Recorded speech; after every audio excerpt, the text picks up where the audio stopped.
بیچاری کئی روز سے دم توڑ رہی ہے، ڈر ہے خبر بد نہ میرے منہ سے نکل جائے۔ تقدیر تو مبرم نظر آتی ہے ولیکن پیران کلیسا کی دعا ہے کہ یہ ٹل جائے۔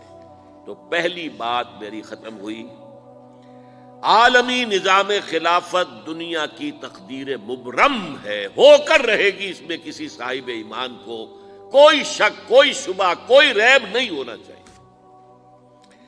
البتہ اس کا اب دوسرا پہلو کیا ہے، اس کا آغاز کہاں سے ہوگا؟ پہلی بات تو یہ، ہمارے بعض لوگوں کے ذہنوں میں، سادہ دل لوگ وہ سمجھتے ہیں کہ پوری دنیا میں ایک ہی دفعہ آ جانی چاہیے۔ یہ کوئی علاقائی خلافت تو نہیں ہو سکتی، خلافت تو عالمی ہوتی ہے۔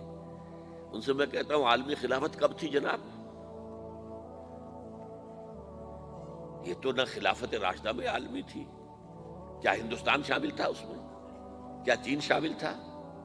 کیا یورپ شامل تھا؟ اور پھر جو خلافت کے نام سے جو ملوکیت چلی ہے، وہ بھی صرف آپ دور بنو امیہ میں کہہ سکتے ہیں کہ وہ پورا عالم اسلام کم سے کم اس کے تحت تھا۔ بعد میں خلافت عباس، بنو عباس میں، اور فاطمیین کی خلافت میں، اور آل عثمان جو ہیں آٹومان ٹرکس کی خلافت میں ٹکڑے تھے، حصے بکھرے تھے، کوئی مانتا تھا، کوئی نہیں مانتا تھا۔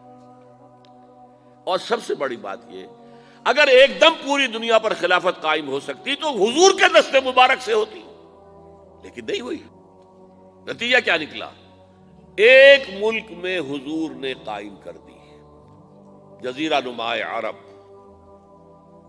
یہاں خلافت قائم ہو گئی، حضور خلیفہ ہے۔ اس کے بعد آپ کے خلفائے راشدین نے پھر اس کو وسعت دی، شرقاً غرباً شمالاً۔ 3 کالمز نکلے ہیں فوجوں کے، صحابہ کرام کے، 3 کالمز، ایک ایسٹ ورڈ، ایک ویسٹ ورڈ، ایک نارتھ ورڈ۔ ایک عراق کو فتح کرتے ہوئے ایران میں پہنچ گیا، خراسان تک چلا گیا۔ ایک شام کو فتح کرتے ہوئے اور پھر سینائی پیننسولا سے ہو کر افریقہ میں داخل ہوا اور اٹلانٹک تک پہنچ گیا۔ تیسرا سیدھا شمال میں گیا، لیکن یہ زیادہ دور نہیں جا سکتا تھا، کوکیشین ماؤنٹینز آ گئے، کوہ قاف۔ اس زمانے میں تو یہ یوں سمجھیے کہ امپیسیبل تھا نا، کوہ قاف، لہذا وہاں آ کر رک گیا بابا۔ اب بھی یہ ہوگا، کسی ایک جگہ سے شروع ہوگا پھر پھیلے گا، اس کے سوا کوئی چارہ کار ہے ہی نہیں۔ اگر ہر جگہ پوری دنیا میں ایک ہی وقت میں ہو سکتا تو حضور کے دست مبارک سے ہوتا صلی اللہ علیہ وسلم۔ اب وہ نقطہ کون سا ہوگا، نقطہ آغاز کون سا ہوگا؟ اس میں پہلی بات تو میں نے کہا، جو شک کرے گا اس کا پھر ایمان مشکوک ہے۔ ہوگا، لازماً ہوگا، گلوبل ہوگا، پوری دنیا میں ہوگا۔ کہاں سے شروع ہوگا اس میں آپ اختلاف کر سکتے ہیں، لیکن مجھے تو 2 حدیثیں تو ملی ہیں جن سے یہ اندازہ ہوتا ہے کہ یہ اس مشرقی خطے سے ہوگا، عرب کے مشرق کی جانب کسی ملک سے ہوگا، کسی خطے سے ہوگا۔ وہ حدیثیں بھی اب آپ پڑھ لیجیے پہلے۔ پھر میں کہہ رہا ہوں، یہ خزانہ ہے جو ہم نے آپ کی خدمت میں پیش کیا ہے، کاش کہ آپ اس کی قدر کر سکیں، یہ حدیثیں آپ کو ازبر ہو جائیں، یاد ہو جائیں، لوح قلب پر نقش ہو جائیں۔ ہندوستان اور خراسان یعنی موجودہ افغانستان کا ذکر ابن ماجہ کی روایت ہے، عن عبداللہ ابن الحارث رضی اللہ تعالی عنہ قال رسول اللہ صلی اللہ علیہ وسلم یخرج ناس من المشرق یوطئون للمہدی یعنی سلطانہ، یعنی سلطانہ، دونوں طرح سے پڑھ سکتے ہیں۔ حضرت عبداللہ ابن حارث فرماتے ہیں رضی اللہ تعالی عنہ کہ حضور نے ارشاد فرمایا، مشرق کی طرف سے وہ فوجیں نکلیں گی، لوگ آئیں گے جو عرب میں مہدی کی حکومت قائم کریں گے۔ یہ مہدی کون ہوں گے اس کا ذکر میں ذرا بعد میں کروں گا، لیکن نوٹ کر لیجئے کہ مہدی سے پہلے لازماً کسی مشرقی علاقے کے اندر وہ نظام قائم ہو چکے گا، تب وہاں سے فوجیں آئیں گی نا۔ یہ مشرق کون سا ہے؟ عرب کے مشرق میں آپ چلیے، ایران بھی آ جائے گا، افغانستان بھی ہے، پاکستان بھی ہے، اور اگر اسے اور توسیع دیں تو ہندوستان بھی ہے۔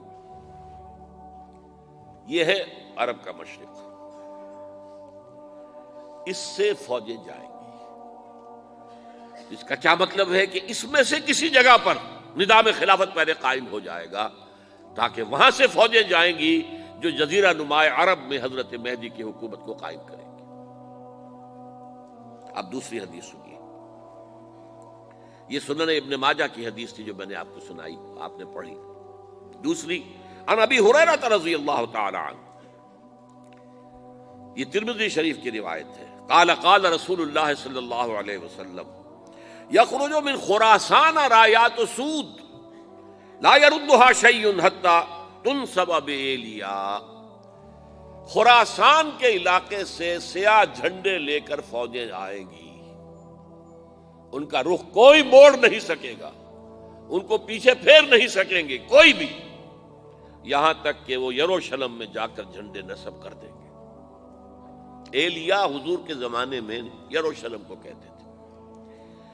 یہ یروشلم تھا جب حضرت سلیمان کی حکومت تھی، اور یہاں پر معبد سلیمانی، ہیکل سلیمانی قائم ہوا، پھر یہ یروشلم ہی رہا ہے تاریخ میں، یہاں تک کہ سن 70 عیسوی میں جب ٹائٹس رومی جنرل نے اس کو گرایا، ختم کیا، سیکنڈ ٹیمپل گرا دیا، اور یہاں سے یہودیوں کو کہا نکل جاؤ یہاں سے، کوئی یہودی باقی نہیں رہا، تب بالکل تہو بالا برباد کر دیا۔ اس کے کوئی 150 سال بعد ہیڈریان، رومن ایمپرر ہیڈریان، اس نے پھر دوبارہ آباد کیا اس شہر کو۔ 150 سال تک یہ بالکل بنجر اور بالکل غیر آباد پڑا تھا۔ اب ہیڈریان نے جب آباد کیا تو اس کا نام ایلیا رکھا، اب یروشلم نام نہیں تھا، تو حضور کے زمانے میں پھر اس کا نام ایلیا تھا۔ اور اب اس سے کیا معلوم ہو رہا ہے کہ یہ یروشلم مسلمانوں کے قبضے سے اس وقت نکلا ہوا ہوگا، ایک دفعہ پہلے نکلا تھا، سن 1099 عیسوی میں مسلمانوں کے ہاتھ سے نکلا، کروسیڈرز عیسائیوں نے آ کر اس کو قبضے میں کیا، لاکھوں مسلمانوں کو مارا، قتل کیا۔ اس کو 1187 عیسوی میں واپس لیا ہے، کس نے لیا ہے؟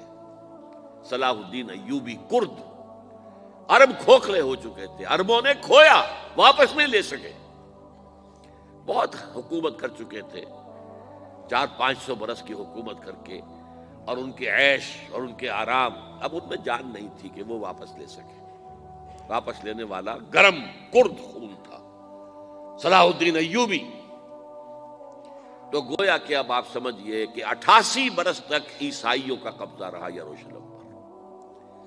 اب 1967 میں یہودیوں نے قبضہ کیا ہے، اور اب 38 برس تو ہو گئے، 88 نہیں تو 38 برس تو ہو گئے ہیں، لیکن وہ دور آئے گا کہ اب پھر لیں گے، لینے والے عرب بھی نہیں ہوں گے، خراسان کے علاقے سے فوجیں آئیں گی۔ یہ خراسان کیا تھا؟ ایلیا تو میں نے آپ کو بتا دیا، یروشلم کا نام ہے۔